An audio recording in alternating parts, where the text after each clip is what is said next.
कारणम् ईश्वरं वा तस्मै नमो विघ्नविनाशाय। तद्विष्णुः परमं पदं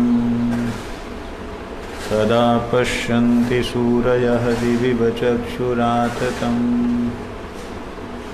तद्विष्णुः परमं पदम्। ॐ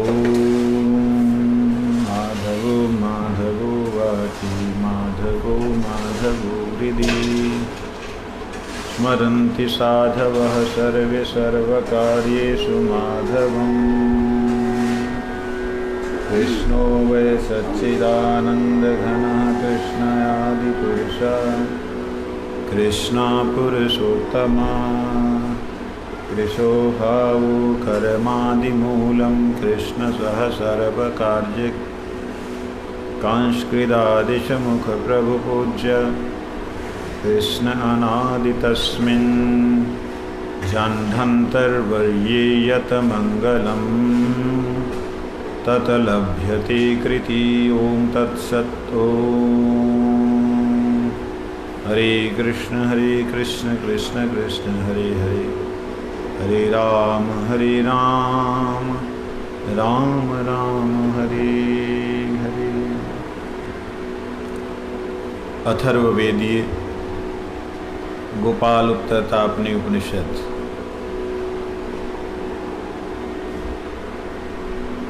यहाँ हम लोग अथर्ववेद की गोपाल तापनी उत्तर उपनिषद का हम लोग श्रवण कर रहे हैं। यहाँ श्री राधा रानी ने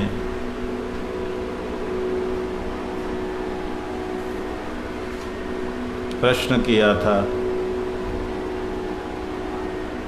दुर्वासा ऋषि से। दुर्वासा ऋषि ने उत्तर देते समय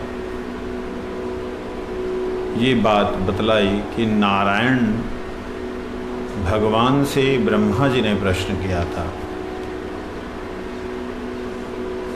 जब नारायण से ब्रह्मा जी प्रकट हुए उस वक्त ब्रह्मा जी ने भगवान से वर मांगा। भगवान वरदा हैं, प्रकट होते हैं तो वर देते हैं। उन्होंने बोला वर मांगो, तो उन्होंने बोला ठीक है मैं कुछ प्रश्न करूंगा, उनका आप जवाब दीजिए। तो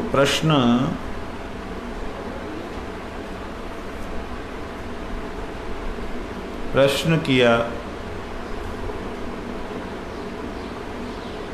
कि सर्वश्रेष्ठ कौन है। अभी आने वाला समय पुरुषोत्तम मास का है। पुरुषोत्तम मास में हम लोग वैसे तो और कथा कीर्तन का नियम बढ़ना चाहिए, लेकिन थोड़ा सा तीन कथाएं आश्रम में और श्रीपाद त्रिदंडी स्वामी दामोदर महाराज भी 3 कथाएं अलग से इंटरनेट पे कर रहे हैं। तो उससे क्या हो रहा है कि श्रोता तो वही हैं, वक्ता बदल रहे हैं और बहुत ज़्यादा हैट्रिक हो रही है। इसलिए शाम की कथा को, ये वाली जो कथा है, ये हम लोग अमावस्या से नहीं करेंगे। अमावस्या के अगले दिन पुरुषोत्तम मास 18 तारीख से हम नहीं करेंगे, सुबह के समय करेंगे। सुबह के समय क्या समय होगा उसको हम बता देंगे। फिलहाल यहाँ पर ब्रह्मा जी ने जो बात पूछी है उसके पीछे एक रहस्य है। ब्रह्मा जी ने जो कुछ देखा था ऊपर से नीचे तक 14 लोकों को और ब्रह्मांड में होने वाली अन्य अन्य घटनाओं को जैसा देखा था, उसे देख करके आश्चर्यचकित तो होना स्वाभाविक ही था, हुए। लेकिन मन में जो संदेह आया कि सर्वश्रेष्ठ कौन है।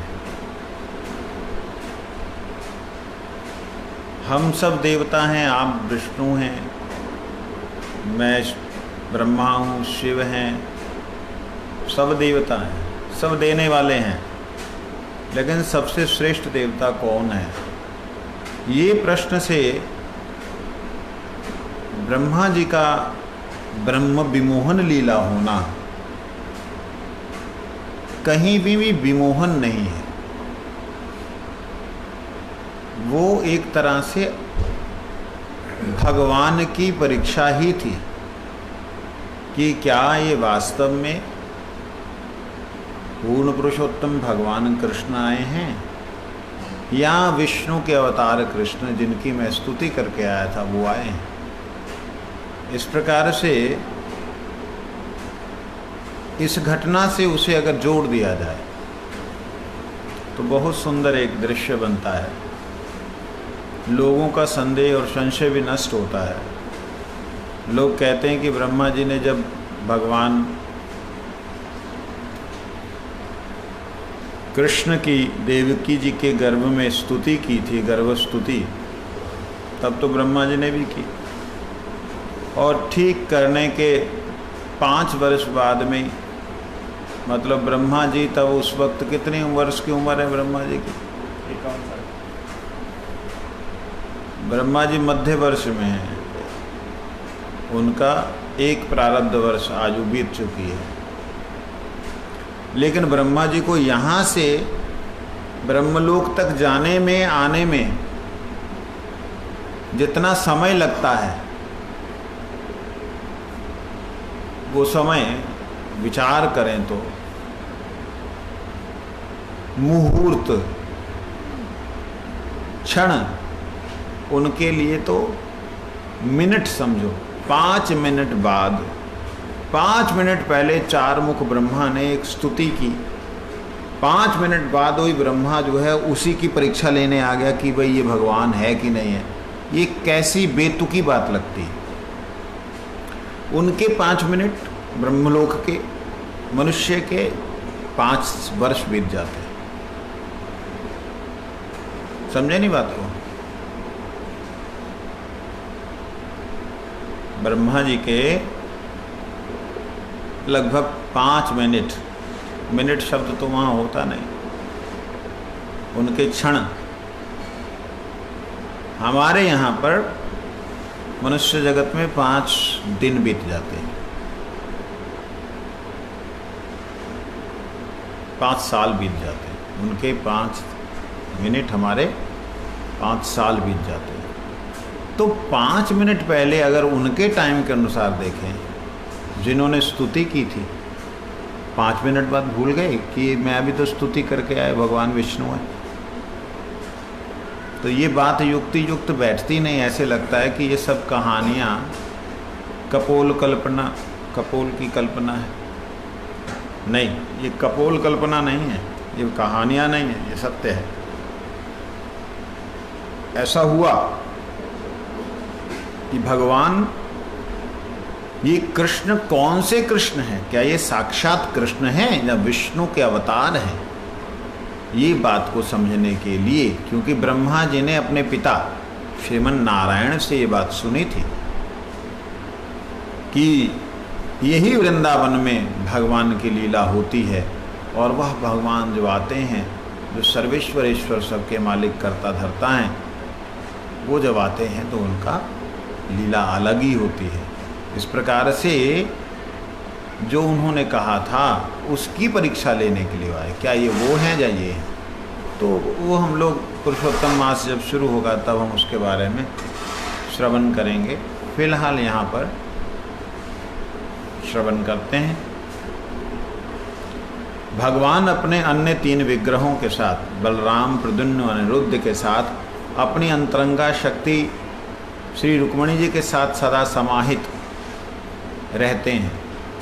भगवान श्री कृष्ण एकमात्र पूर्ण परमात्मा हैं, तो भी वे प्रणव मात्राओं के भेद से 4 नामों से प्रसिद्ध हैं। आ, उ, म और अर्ध मात्रा। कहते हैं आकार से स्वयं, आकार से विश्वरूप। तो बलराम जी हैं जो विश्वरूप हैं। वो कौन है? बलराम जी, विश्व जिनसे निर्मित हुआ। और ऊकार से तेजस स्वरूप प्रद्युम्न हैं। मकार से प्राज्ञ रूप अनिरुद्ध हैं। और अर्धमात्रा तुरीय रूप भगवान वासुदेव हैं, जो ऊपर वो वासुदेव सदृश है। तो औम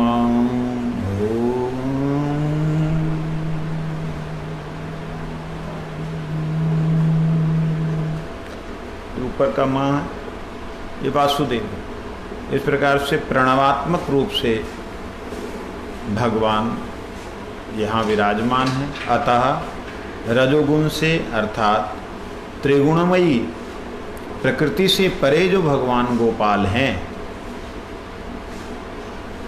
ये बात नारायण भगवान कह रहे हैं। वो त्रिगुणात्मक, त्रिगुणातीत वो जो भगवान है वो मैं ही हूँ। मतलब आप बात कर रहे वो गोपाल, वो मैं ही हूँ। मतलब ये तो बात ऐसा तो नहीं हो रहा कि भाई वो जो वो गोपाल। कहते हाँ, वो त्रिगुणमयी प्रकृति से परे। तो आप क्या त्रिगुण के अंतर्गत हैं? कहते मैं शुद्ध सत्व स्वरूप से विराजमान हूँ। किसमें से?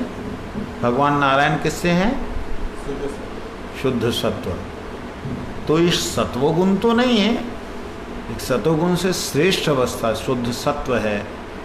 इसीलिए मैं वही गोपाल हूँ। कहने का मतलब कि वो गोपाल जो हैं उनमें मैं भी हूँ। इसका एक और अर्थ बनता है। इस प्रकार निश्चय करके अपने आत्मा में गोपाल की भावना करें। अपनी आत्मा में गोपाल की भावना करें। ये भगवान नारायण ब्रह्मा जी को कह रहे हैं कि मेरी आत्मा अर्थात मैं वही गोपाल हूँ। इसका अर्थ सिंपल सा कि अपनी आत्मा में भगवान गोपाल का भाव रखें। तो गोपाल जी जो हैं वो नारायण से भी परे हैं, नारायण के भी अंशी हैं। अंशी जानते हैं? अंशी कहते हैं उसे जिनसे अंश हो। जैसे वट वृक्ष का बीज जो है छोटा सा, वो कारण तो वट वृक्ष का है, लेकिन अंशी किसका है? वट वृक्ष का ही अंश है। तो बहुत से अंश, एक पेड़ के बहुत से अंश, लेकिन उनका उन अंशों का, उन फलों का, बहुत से फलों का, एक पेड़ में मानो 100 किलो आम लगे हैं। उन 100 किलो आमों का कारण कौन है? कारण जो स्वरूप है वो वृक्ष है। कार्य क्या है? वृक्ष का कार्य फल है। तो इसलिए जो अंशी है, जिससे वो अंश हुआ है, वह गोपाल है। और बाकी मैं उन्हीं का अंश हूँ, इसलिए मैं वही हूँ। भगवान नारायण कहते हैं उनका अंश हूँ इसलिए मैं वही हूँ। अगर कोई ये बात बतला रहा हो कि मैं सोने की खान का वर्णन कर रहा हूँ कि सोने की खान में असीम सोना है और मैं भी वही सोना हूँ, अगर बोला जा रहा है, इसका मतलब जो अलंकार है, जो सामने बना हुआ कोई भी नेकलेस वगैरह, अगर वो बोले मैं भी उस सोने का ही अंश हूँ, या मैं भी सोना ही हूँ, तो गलत तो नहीं है। मैं भी सोना ही हूँ, मैं भी सोने उसी खान का अंश हूँ, ये कहने में कोई दोष कहीं से नहीं। यहाँ पे भगवान ने अपने आप को, नारायण ने अंश नहीं कहा, यहाँ कहा मैं ही वह हूँ। वो मैं ही हूँ। जो गोपाल हैं वो भगवान गोपाल मैं ही हूँ। तो आप भगवान गोपाल क्यों बोल रहे हैं? इसका मतलब भगवान बोलने का कि वो प्रकृति से परे हैं, मैं प्रकृति के बीच में हूँ, मैं इसका पालन कर रहा हूँ। वो पालन करने से, रक्षण करने से बिल्कुल परे हैं।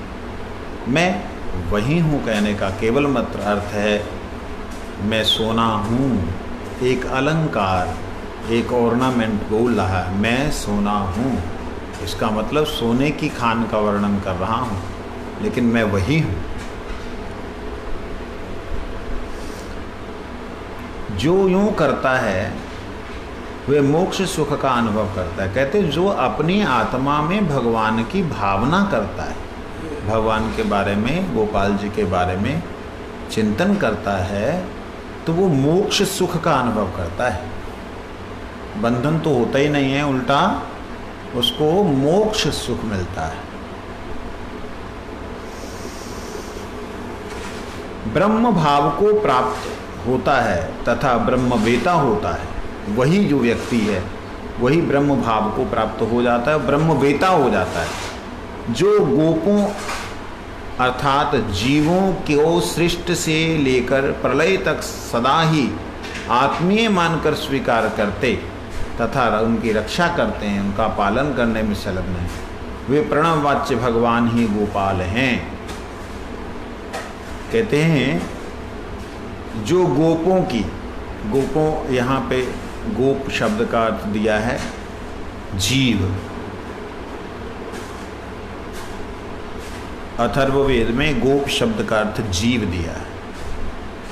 कहते जो जीवों की सृष्टि से प्रलय तक उनको अपना समझ करके पालन करते हैं, वो हैं गोपाल।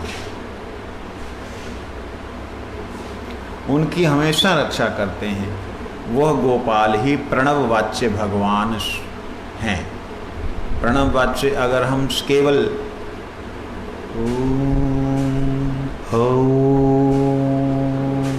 भी अगर बोले तो ये भी गोपाल के ही पास जाएगा। प्रणववाच्य का मतलब ये होता है, या यूं कहें जो भी व्यक्ति प्रणव का उच्चारण करता है वो गोपाल जी की ही कृपा से अपने अपने मार्ग की सिद्धि प्राप्त करता है। अपने अपने मार्ग में वह जो उसे चाहिए उसे वो प्राप्त होता है, क्योंकि मूल रूप से ओम तो भगवान गोपाल जी ही हैं। तो मूल रूप से वो है, इसका मतलब शाखा उपशाखा रूप से ओम कोई और भी है? हाँ है। ब्रह्मा विष्णु महेश आ उ मा, ये भी उन्हीं का ही वो है। फिर क्या ब्रह्मा जी भी ओम वाच्य हैं? हाँ, वो अकेले भी ओम वाच्य हैं। उसमें आ उ म, गायत्री ब्रह्मा और सरस्वती तीन आते हैं। तो शिव जी भी क्या ओम वाच्य हैं? हाँ, कल्याणमय भूतनाथ भगवान भी ओम वाच्य हैं। कहने का अभिप्राय ये होता है जो जिससे है वो पूर्ण रूप से वही है।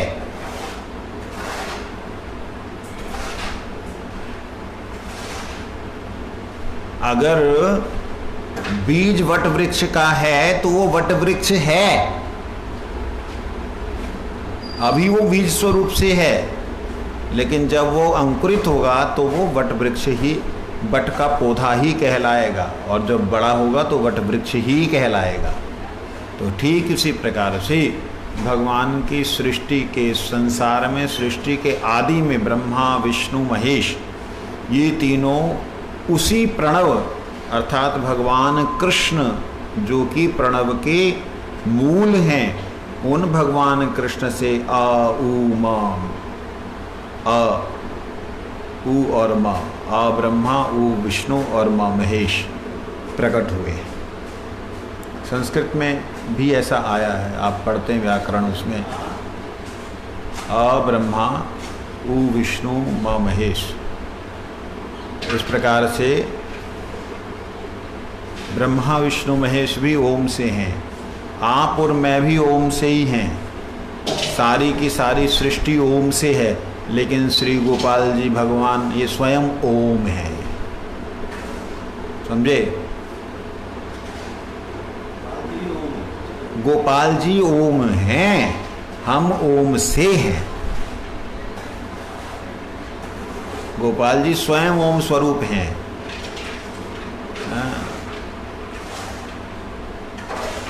मगर हम उनसे हैं। गोपाल जी से जैसे वासुदेव, शंकरशन, अनिरुद्ध और प्रद्युम्न प्रकट हुए हैं, उस ओम से प्रकट हुए वासुदेव, शंकरशन, अनिरुद्ध और प्रद्युम्न। लेकिन वो ओम स्वरूप गोपाल ओम से प्रकट हुआ, प्रथम प्रकाश, ये चतुर्व्यूह, ये सारी चीज़ें बड़ी वो हैं, टेढ़ी नहीं है। व्यक्ति जो समझता है, जिसने सत्संग लगातार सुना है, उसके लिए तो आसान है समझना। लेकिन जो लगातार सत्संग नहीं सुना है, अब सुनना शुरू किया, उसके लिए बड़ा मुश्किल काम है। तो इसलिए मूल बात समझने के लिए कि शब्द ही समस्त चराचर का करता है। प्रणव जो है वो साउंड वाइब्रेशन है, शब्द के कंपन है, और शब्द ने ही संपूर्ण, यहां तक कि ब्रह्मा विष्णु महेश को भी प्रकट किया है। तो इसका क्या अर्थ होता है? इसका अर्थ होता है भगवान के नाम से ही समस्त जगत, त्रिजगत प्रकट हुआ है। सारे का सारा त्रिजगत जो है भगवान के नाम से प्रकट हुआ, और वो नाम है प्रणव। और उस प्रणव को कहती हैं स्त्रियां जप नहीं कर सकती, ये तो बड़ी विचित्र बात है। प्रणव न कीर्तन परा, प्रणव को स्त्रियों को जप नहीं करना चाहिए, ये बोल करके तो स्त्रियों का अपमान कर दिया। डिफर्मेशन केस होना चाहिए, मानहानि केस करेंगे लोग। खाली प्रणव ही नहीं, स्त्रियों के लिए ब्रह्म गायत्री नहीं जप करना चाहिए। ब्रह्म गायत्री, जिसको कि आप लोग स्कूलों में बच्चियां लड़कियां सुनती हैं, वो ब्रह्म गायत्री स्त्रियों के लिए जप करना मना है।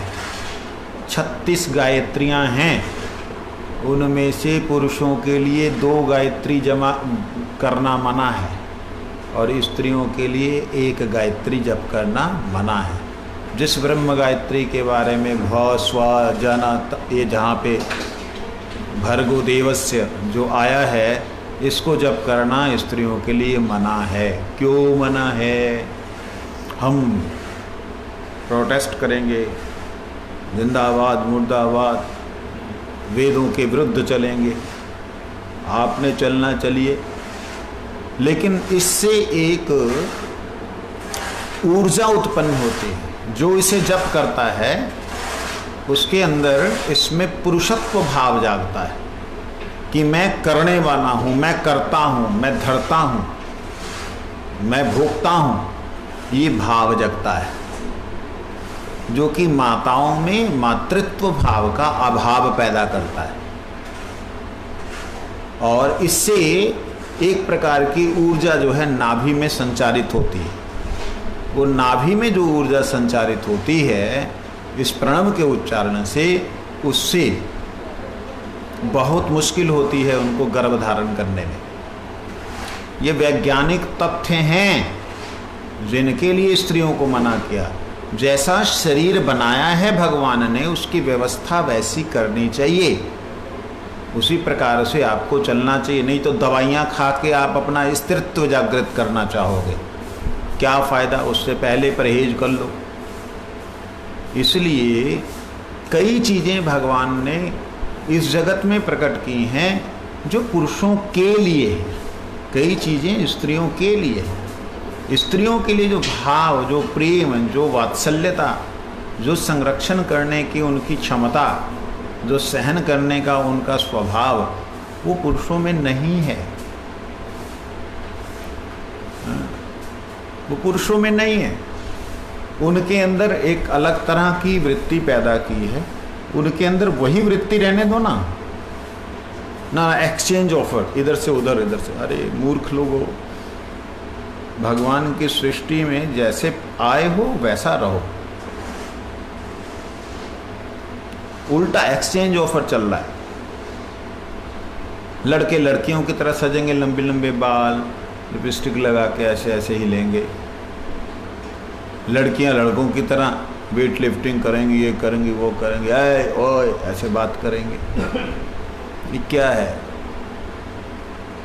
ये कोई किसी भी प्रकार से आप अपने स्वभाव को क्यों छोड़ रहे? एक कुत्ता जो है भौंकना, दुम हिलाना, समझना और अपनी अभिव्यक्ति करना नहीं छोड़ता। एक गाय अपने स्वभाव को नहीं छोड़ती। गाय में नंदी अपने स्वभाव को नहीं छोड़ता। आप अपने स्वभाव को छोड़ करके विकारी क्यों बन रहे, विकृत क्यों हो रहे हैं? इसलिए जो वस्तु आपके लिए है आप उसका कीजिए। श्रीं श्री श्रीं, इसका जप करने से आपके अंदर मातृत्व भाव, आपके अंदर प्रेम भाव, आपके अंदर वात्सल्य भाव, आपके अंदर दया का भाव जगेगा। आपके अंदर जो क्षमा गुण है बढ़ेगा। उसका जप करें। नहीं, कुछ एक लोगों ने डर के मारे स्त्रियों का गुस्सा ना झेलें, उनको बोला कि हाँ, प्रवोक किया उन लोगों को कि नहीं नहीं, ये सब पंडितों ने अपने दिमाग से लगाया, तुम लोग सब कुछ कर सकती हो।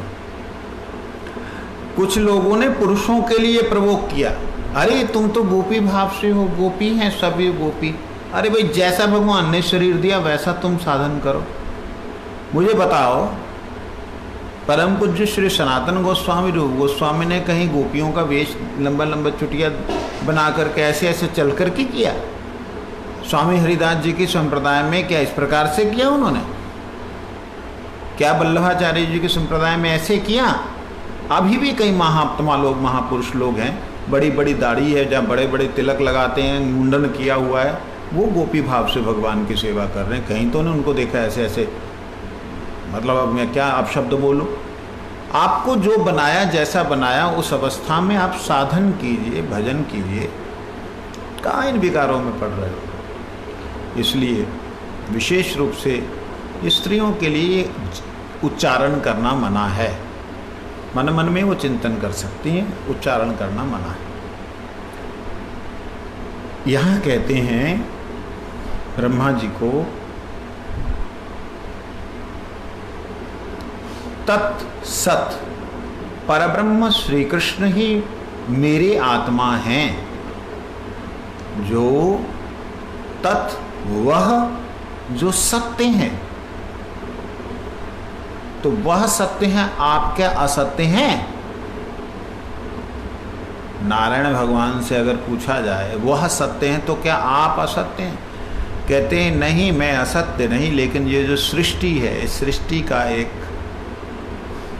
नियम है। सृष्टि जब मैं बना रहा हूँ, रक्षा कर रहा हूँ, तब तक मैं हूँ। और जिस दिन उस परम पुरुष ने इच्छा की तो उनके भीतर समस्त सृष्टि के साथ में, समष्टि के साथ में सब उनके अंदर विलीन हो जाएंगे।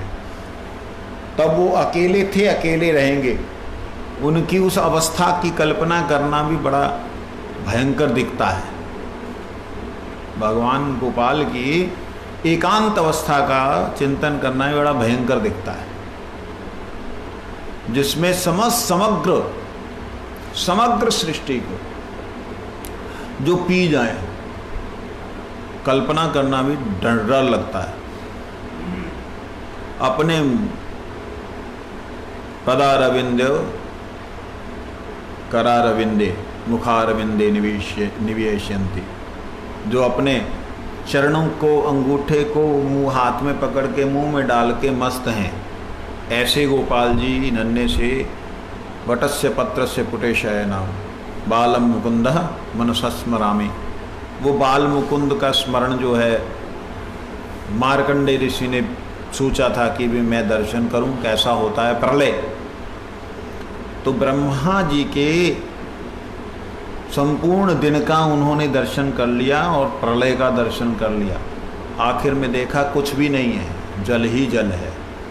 फिर उसके बाद में देखा कि अरे, एक बच्चा छोटा सा वटपत्र के ऊपर, वटपत्र है इतना सा, उसके ऊपर वटपत्र के ऊपर वो ऐसे करके मस्त है।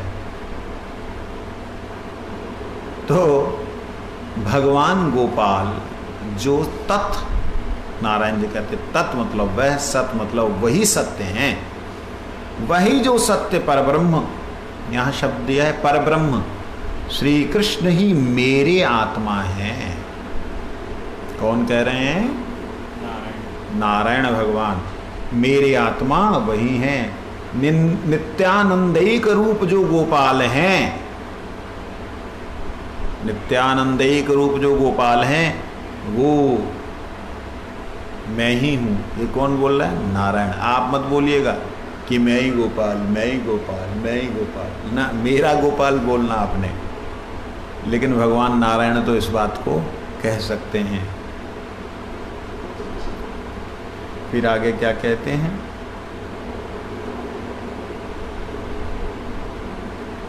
ओम, वे गोपाल देव ही तीनों कालों को अबाधित परम सत्य हैं।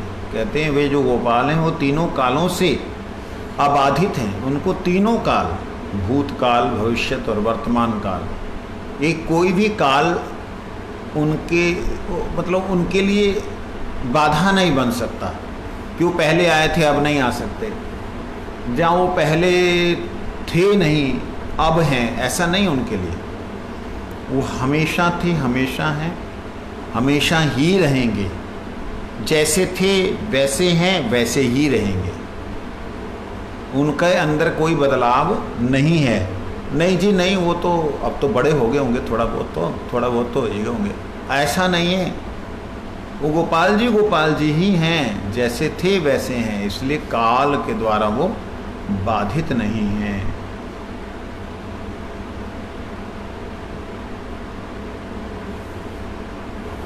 इस प्रकार अपने को लेकर मन में भगवान के साथ एकता करें। देखिए ये बात नारायण भगवान बोले, कहते ऐसा वो भगवान के साथ में अपनी एकता करें, अपने को इस भाव से देखें, अपने विषय में यह निश्चय करें कि मैं गोपाल हूँ। ये कौन बोल रहे हैं? नारायण जी ब्रह्मा जी को बोल रहे हैं। बार बार मैं इस बात को बोल रहा। इसी बात को लोग लेकर के मायावाद का प्रचार करते हैं। मायावाद मतलब भगवान का नित्य स्वरूप तो है नहीं, हम ही भगवान हैं, ऐसा जो कल्पना करते हैं। वो अव्यक्त, अनंत और नित्य हैं।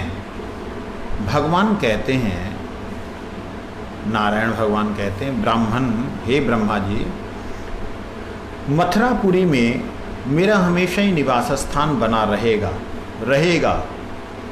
निश्चय ही मैं वहाँ शंख चक्र गदा पद्म और वनमाला से विभूषित होकर रहूँगा।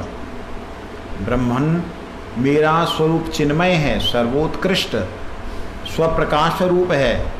इसमें प्राकृत रूप की गंध भी नहीं है, ये स्वयं प्रकाशमान है, प्राकृत रूप की इसमें गंध भी नहीं है। आप देखिए, पूतना को जब हुक्म मिला, आदेश मिला कि जाओ 1 वर्ष से छोटे जितने बालक हैं उनको मार डालो, पूतना गई, अगल बगल के जितने बच्चे हुए थे मथुरा में उन असुर बालकों को खा गई। अब जब वो गोकुल की तरफ बढ़ी है, वो सीधा ही नंद महाराज के महल में आई। क्यों आई?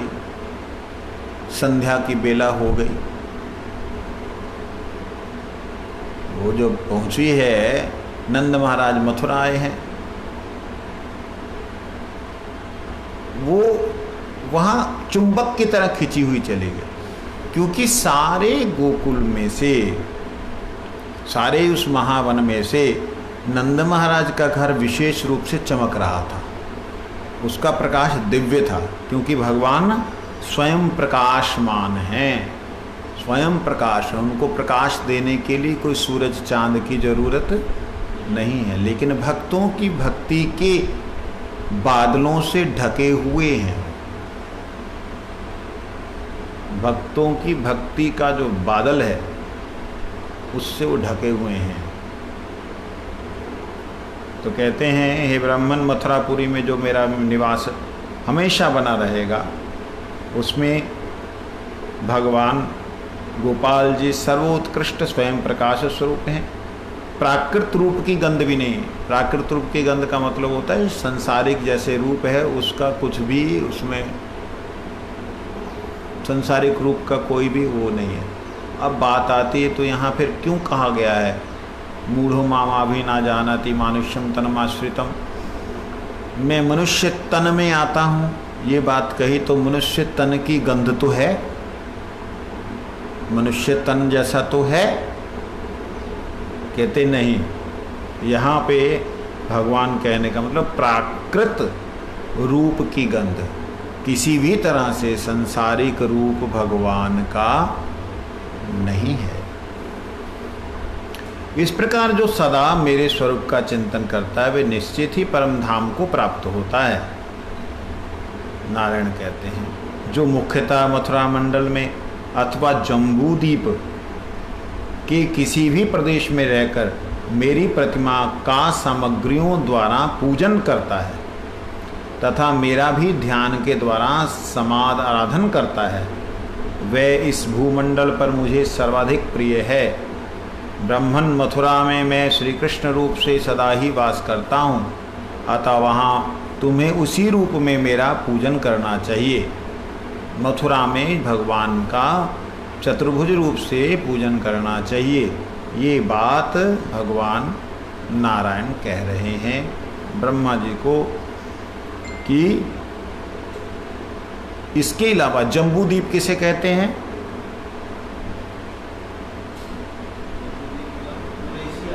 पूरा एशिया ये जम्बूद्वीप है।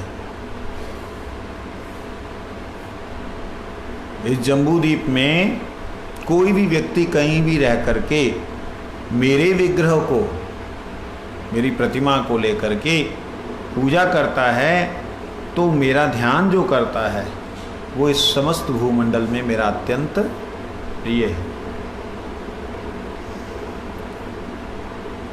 अधिकार भेद से विभिन्न युगों का अनुसरण करने वाले उत्तम बुद्धि संपन्न भक्तजन 4 रूपों से मेरी उपासना करते हैं।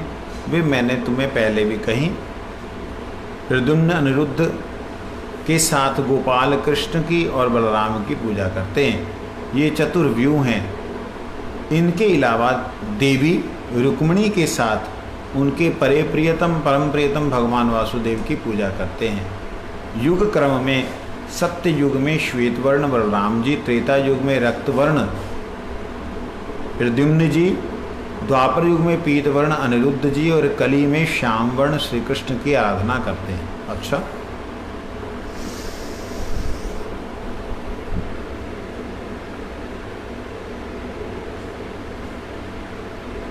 इसी मथुरा में सतयुग में लोग श्वेत वर्ण भगवान वासुदेव की, जो वासुदेव हैं भगवान बलराम जी के रूप में, इसी मथुरा में रहने वाले जो लोग हैं वो श्वेत वर्ण से करते हैं।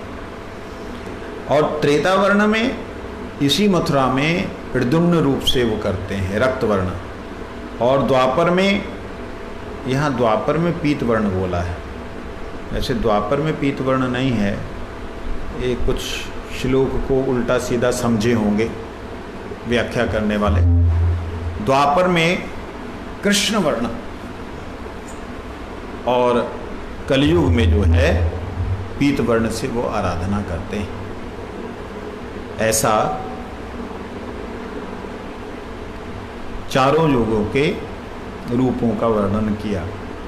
इसमें एक बात शायद लोगों को समझ ना आ रही हो, ये कह रहे हैं कि जो मथुरा के भीतर भगवान की आराधना है वो चारों युगों की आराधना है। कैसे है मथुरा मंडल में? आप देखिएगा, अम्बरीश महाराज ने यहीं पे व्रत किया था, ध्रुव जी ने यहीं तपस्या की थी, भगवान का दर्शन यहीं प्राप्त किया था। जो भगवान के चारों संकर्षण अनिरुद्ध प्रद्युम्न और वासुदेव हैं, ये जो चारों हैं चारों नारायण हैं। ये इनमें आपको केवल मात्र भेद, अगर भेद बोल के नजर आता है वो सिर्फ ये है, इन एक के हाथ में जो है गदा ऊपर है एक के हाथ में गदा नीचे है, एक के हाथ में कमल ऊपर है, एक के हाथ में कमल नीचे है, एक के हाथ में शंख ऊपर है, एक के हाथ में शंख नीचे है। ये ही अंतर है सिर्फ, और कोई शक्ल से कोई भी अंतर नहीं है, केवल ये अंतर है। और जो वर्ण का अंतर बतला रहे हैं वो वर्ण का अंतर है कि इस जगत में जब वो प्रकट होते हैं तो उनका श्वेत, रक्त, कृष्ण और पीत वर्ण है। ये बात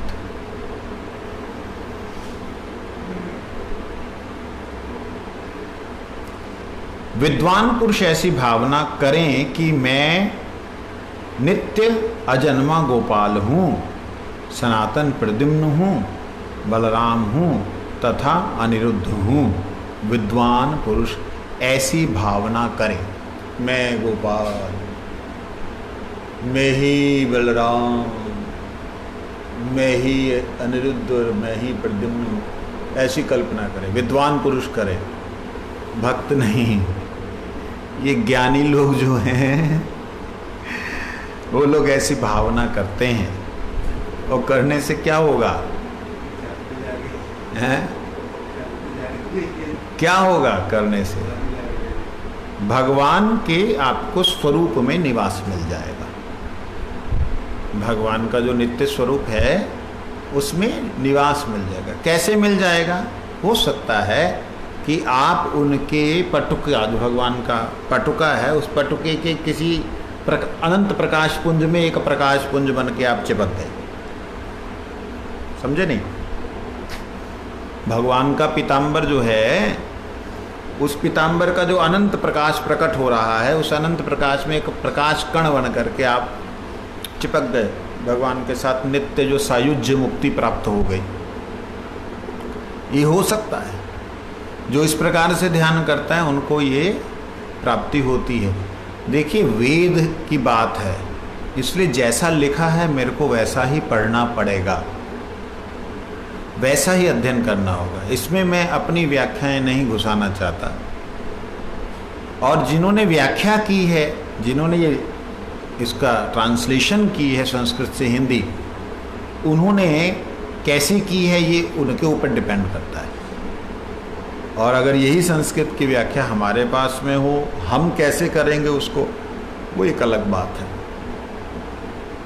भगवान कहते हैं, मैंने वेद, पांचरात्र तथा अन्य अन्य शास्त्रों में जो विभाग पूर्ण वर्णाश्रम धर्म का उपदेश दिया है, उसके अनुसार निष्काम भाव से स्वधर्म का अनुष्ठान करते हुए उसके द्वारा मेरा पूजन करना चाहिए। भद्रवन एवं कृष्णवन के निवासियों को वहाँ विराजमान मेरे स्वरूप की आराधना करनी चाहिए।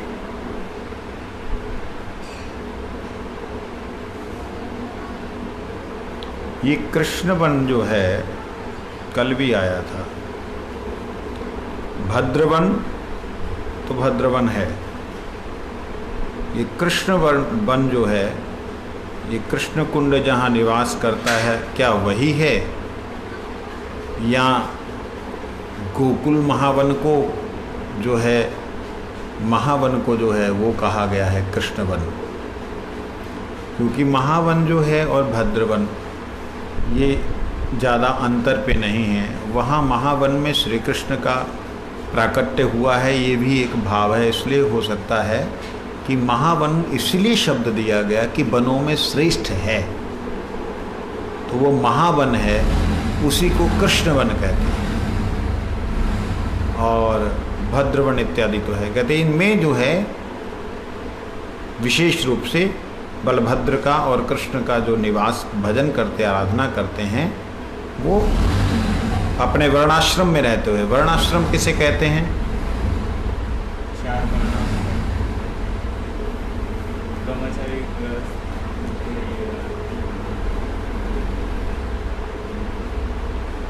ब्राह्मण, क्षत्रिय, वैश्य, शूद्र। ये क्या है? ब्राह्मण, क्षत्रिय, वैश्य, शूद्र क्या हैं?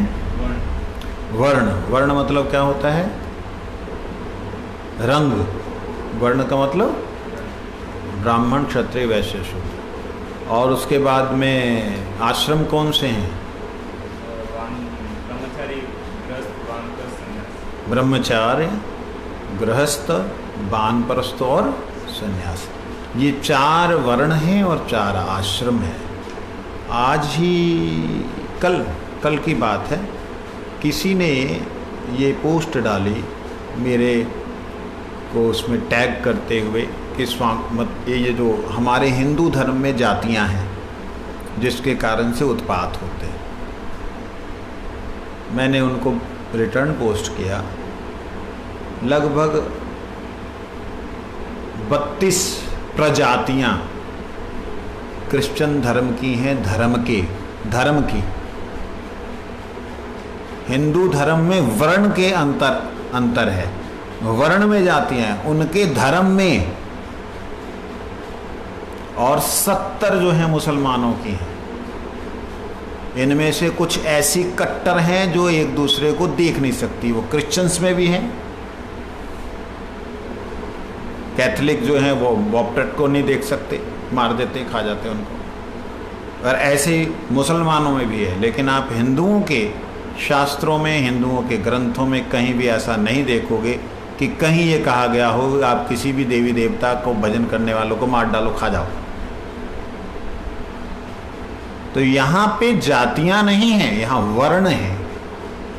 वर्ण का मतलब अलग अलग फ्लेवर, अलग अलग रंग वाले, अलग अलग गुणों वाले लोग जो हैं रहते हैं, उनका जैसा जन्म है और जैसा कर्म है, गुण और कर्म के द्वारा उनका विभाग किया गया है, सिस्टम बनाया गया।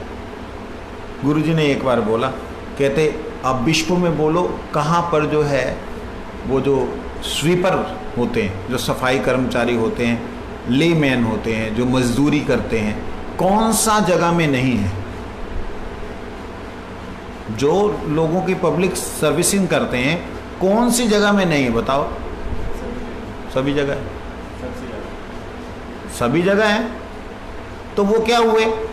सबकी सेवा करने वाले को कहा गया छोटा, छोटा है ये। शूद्र, शूद्र मतलब छोटा। शूद्र का मतलब ये नहीं हुआ कि वो घृणित हो गया।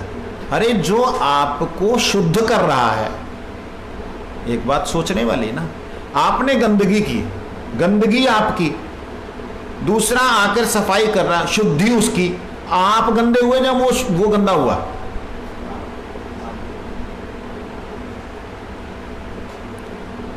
लेकिन ये जो कट्टरपंथी लोग हैं ना, कट्टरपंथी जानते हैं, जो बुद्धि से विचार नहीं करते,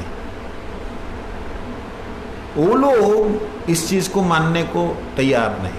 मैंने एक दिन बात की, ब्रह्मणो मुखमासीद बाहु राजन्न कृत उरुतदस्य यद वैश्य पद भव्याम शूद्रो जायत। ये वेद का वचन है, पुरुष सूक्त मंत्र है, भगवान की आराधना इसी से होती कि ब्राह्मण भगवान कहते मेरा मुख है। ब्राह्मण क्या है? भगवान का मुख। बाहु राजन्य कृत, और भुजाएं जो हैं वो क्या है? भगवान की। क्षत्रिय।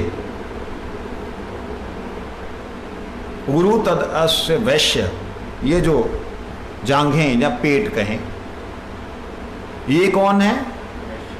वैश्य।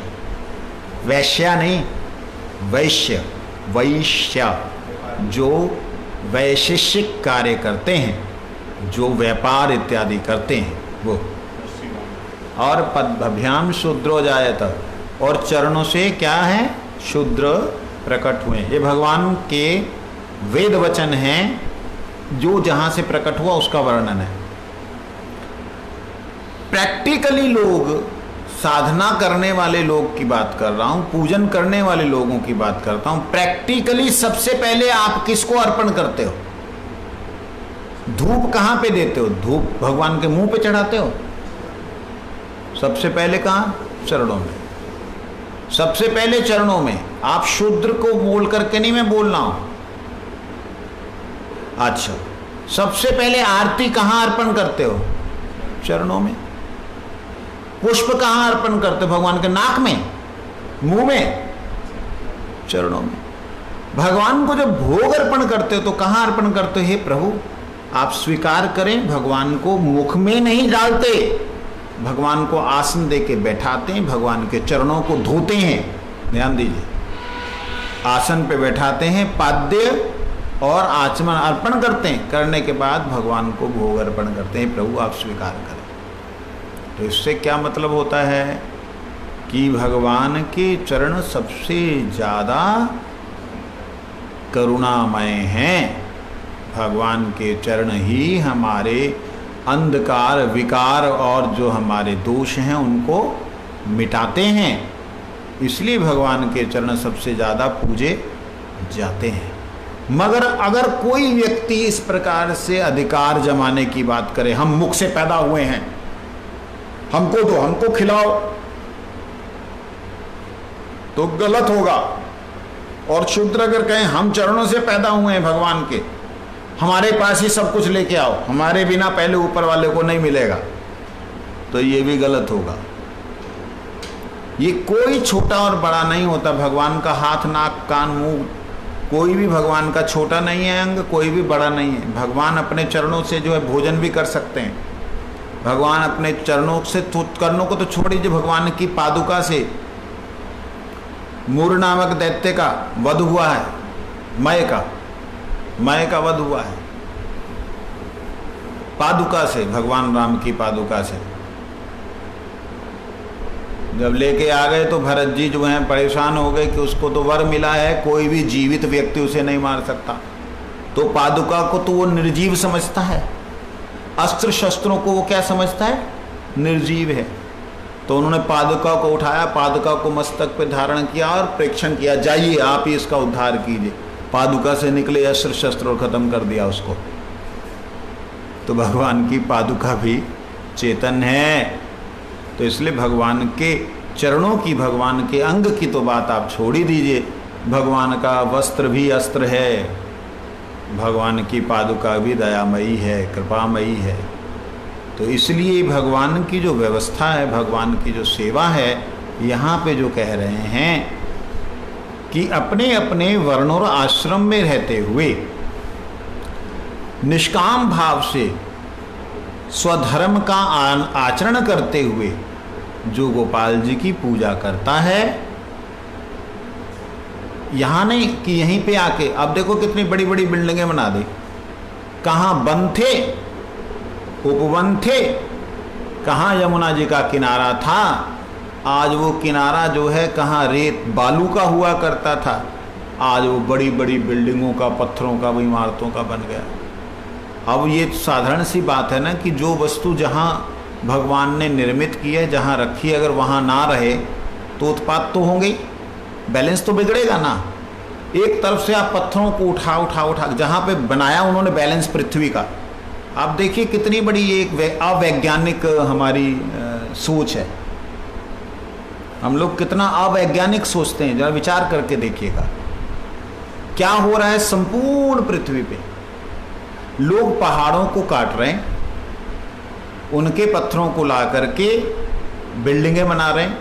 कहाँ बना रहे हैं? जहाँ पर मट्टी है, पत्थर नहीं है, जहाँ मट्टी है। और भगवान ने सिस्टम क्या बना रखा है, पृथ्वी घूमती है कितनी स्पीड पर, 2000 किलोमीटर प्रति घंटा की रफ्तार से। कितना? किलोमीटर प्रति घंटा। 1 घंटे में आपके कन्याकुमारी से नीचे तक पहुंच जाएगा आदमी, और ऊपर तक कश्मीर से कन्याकुमारी पहुंच जाएगा 1 घंटे में। इतना तो आपका वो भी नहीं चलता, जहाज भी नहीं चलता। कोई भी जहाज 2000 किलोमीटर प्रति घंटा की रफ्तार से नहीं चलता है। उतनी स्पीड है पृथ्वी की। इतनी स्पीड पे एक व्यवस्था बनाई जाए एक जहाज को चलाने के लिए। आज मैं थोड़ा सा गालियां दे दूं 2-4। आज जो है आपको जहाज को चलाने के लिए बैलेंस करना पड़ता है कि आगे इंजन इतना हैवी है, परों के ऊपर इतना हैवी रखना है, लोड इससे ज़्यादा नहीं लेना, लोड को डिवाइड करके लेना है। कहीं भी आप ज़्यादा लोड नहीं डाल सकते जहाज के ऊपर, क्योंकि आपकी स्पीड होती है 700, 800, 900, 1000 या 1200, इससे ज़्यादा कभी स्पीड नहीं होती जहाज की। ठीक है, इतनी स्पीड पे चलने के लिए आपको बैलेंस बना के चलना पड़ रहा है। और परमात्मा ने ये ब्रह्मांड बनाया है, ये पृथ्वी बनाई, और इसको रोटेशन करते करते गोल बना दिया। हालांकि गोल नहीं है पृथ्वी। लो जी, बाबा जी पागल हो गए बैठे बैठे हैं, गोल नहीं है। आज तक तो पढ़ते आए भूगोल, भू जो है गोल है तो ना, भू गोल, गोलोक जो गोल, गोल ही गोल है सब कुछ। ये बाबा जी जो है नया आ गया और बोलता है गोल नहीं। आप प्रैक्टिकल देखिए, अगर आप समुद्र के पानी को निकाल दे तो क्या मिलेगा? वहां पहाड़ मिलेंगे।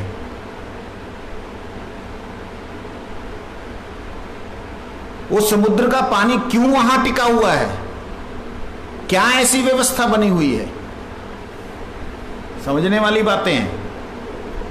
बहुत बड़े बड़े बड़े बड़े पहाड़ हैं, मतलब हजारों मीटर लंबे पहाड़ हैं। जैसे हमारा हिमालय स्तर पहाड़ है, ऐसे उधर पहाड़ है। आप उनकी व्यवस्था को बिगाड़ रहे हैं। भगवान ने अगर 10 टन यहां रखा है, आप उस 10 टन में से 5 टन उठा करके उधर रख देंगे तो बैलेंस तो बिगड़ जाएगा ना। तो पृथ्वी में जहां बालू है वहां बालू होने चाहिए, जहां पर पहाड़ है वहां पहाड़ होने चाहिए, जहां पे जल है वहां जल होना चाहिए। यह अव्यवस्थित कर देने से वो जो रोटेशन है वो गड़बड़ा रही है, और गड़बड़ाने से क्या होता है? भूचाल, क्योंकि वो बैलेंस बिगड़ रहा है। पहले राजा महाराजाओं ने भी यही उल्टे सीधे काम किए थे। बड़े बड़े महल बनाए उन्होंने, ऐसे ऐसे महल बनाए कि मानो लाखों साल कुछ ना हो पत्थरों का, लेकिन सारे के सारे मिट्टी के अंदर घुस गए। हुआ नहीं? कहां गए? भगवान कृष्ण का ये मथुरा, ये गोकुल, कितना बड़े बड़े महल थे जिनका वर्णन शास्त्रों में आता, झूठ तो नहीं है। कहां चले गए?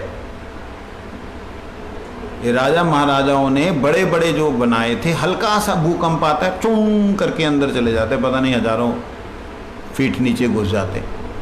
तो इसलिए बैलेंस बिगाड़ना नहीं चाहिए पृथ्वी का।